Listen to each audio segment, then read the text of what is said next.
सुप्रभात बच्चों। मैं सुजन कुमार कुंडू आपके समक्ष आज फिर से उपस्थित हुआ हूँ।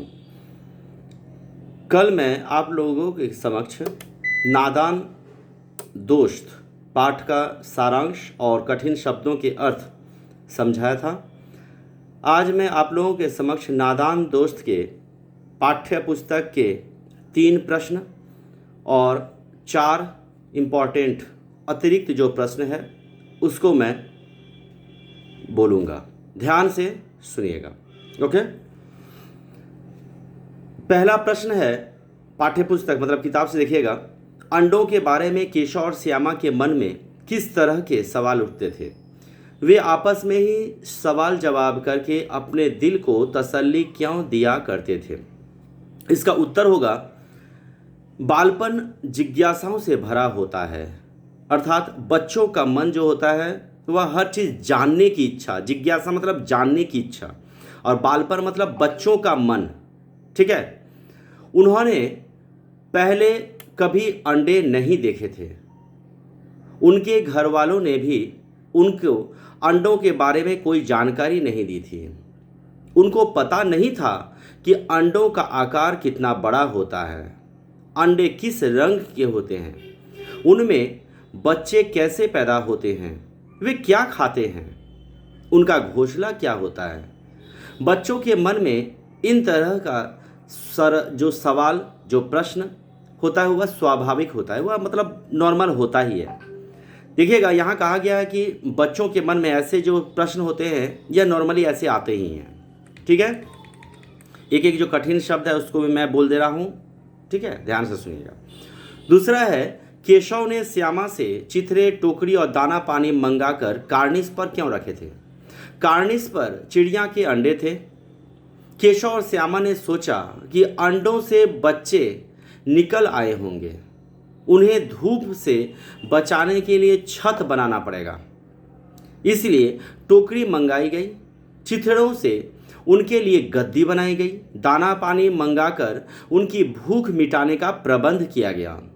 प्याली में खाने के लिए दाना और पानी रख दिया गया। प्याली मतलब बांग्ला যেটা বলা है बाटी। ঠিক আছে। अंडों के लिए बच्चे निकाले किस तरह से, মানে রোদ থেকে বাঁচাবার জন্য ওপরে একটা শ্যাডো তৈরি করা হয়েছে, নিচে একটা গদি তৈরি করা হয়েছে, দানা পানি যে আছে খাবারের জন্য ব্যবস্থা করা হয়েছে, আর বাটি একটা রাখা হয়েছে যাতে দানা পানি সব কিছু দেওয়া হয়। ओके।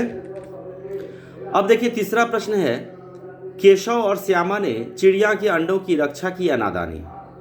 उत्तर होगा, केशव और श्यामा ने अपनी ओर से उन अंडों की रक्षा करनी चाहिए, पर यह उनकी नादानी सिद्ध हुई। नादानी मतलब कि बाच्छा मन जेटा बोला है ताके बोला है नादानी। चिड़िया अपने अंडों की रक्षा स्वयं कर सकती थी। पाखिरा निजेर डिमेर निजेराई तारा रक्षा करते पारतो। बच्चों ने अंडों की रक्षा करने के प्रयास में उन्हें छूकर गंदा कर दिया। ওটাকে ডিমগুলোকে ভালো রাখার চেষ্টা করেছিল, কিন্তু ওটা হাত দিয়েই ওরা ভুল করে দিয়েছে ওটা। ঠিক আছে। उन्हें मालूम नहीं था कि यदि वे अंडों को छू लेंगे तो चिड़िया उन्हें छोड़ देगी। ওরা এটা জানতো না যে ডিমেতে যদি কোনো মানুষ হাত দেয় তো সেই ডিমগুলো আর নষ্ট হয়ে যায়, পাখিরা তাতে আর হাত দেয় না। वास्तव में वे उन अंडों की रक्षा करना चाहते थे, लेकिन नादानी में रक्षा में हत्या हो गई। मतलब ওরা ডিমগুলোকে রক্ষা করতে চেয়েছিল, কিন্তু ভুলবশত ওরা সেটার হত্যা করে দিল। ঠিক আছে। इसके बाद अतिरिक्त प्रश्न देखिए, चिड़िया ने अंडे कहाँ दिए? उत्तर होगा, केशव के घर के कार्निस के ऊपर चिड़िया ने अंडे दिए। ठीक है। अब दूसरा प्रश्न देखिए, अंडों को कौन ध्यान से देख रहा था? केशव और उसकी बहन श्यामा अंडों को ध्यान से देख रहे थे। तीसरा है, उनके दिल में कैसे सवाल उठते थे? उत्तर होगा, केशव और श्यामा के मन में ये सवाल उठते थे कि अंडे कितने बड़े होंगे, किस रंग के होंगे, कितने होंगे, क्या खाते होंगे इत्यादि। ठीक है। उन्हें किस चीज़ से की सूध नहीं थी। सूध मतलब ज्ञान। কোন জিনিসের ওরা মানে ভাবটা বুঝতে পারলো না। अंडे देखने में, उत्तर होगा, अंडे देखने में वे बच्चे इतने लीन रहते थे, एतो मन दी देखते। लीन रहना मतलब मन से ध्यान से देखना, कि उन्हें नाश्ते में मिलने वाले दूध जलेबी की भी सूध नहीं रहती थी। माने नाश्ता टिफिनेते दूध झिलपी एगुलो, जलेबी माने झिलपी, ঠিক আছে, এটাও যে আছে সেটা ওরা খেয়াল করতে পারতো না। ঠিক আছে, तो ये हुआ पाठ का प्रश्न उत्तर। तो आप लोग प्रश्न उत्तर जो है इसको अच्छी तरह से कॉपी में लिखिएगा और याद करके बार बार लिखने का कोशिश करिएगा। एक बार दो बार लिखले হবে না, বারবার লিখতে হবে, তবে হ্যান্ডরাইটিংটা পরিষ্কার হবে, ওয়ার্ডগুলো বুঝতে পারবে। ঠিক আছে, ওয়ার্ড মিনিংস আর কোশ্চেন আনসার যেগুলো আছে সেগুলো সব খাতায় লিখে নেবে আর মুখস্থ করে নেবে। ঠিক আছে, আর আমি হিন্দি বাংলা সবেতেই তো বুঝিয়ে দিলাম। আর কোনো ল্যাঙ্গুয়েজ নাই যেটা বোঝাবার মতন। तो ये तो आशा करছি তোমরা বুঝে নিয়েছো। आशा करता हूँ आप लोग सब समझ गए होंगे। ओके, ठीक है, बाय।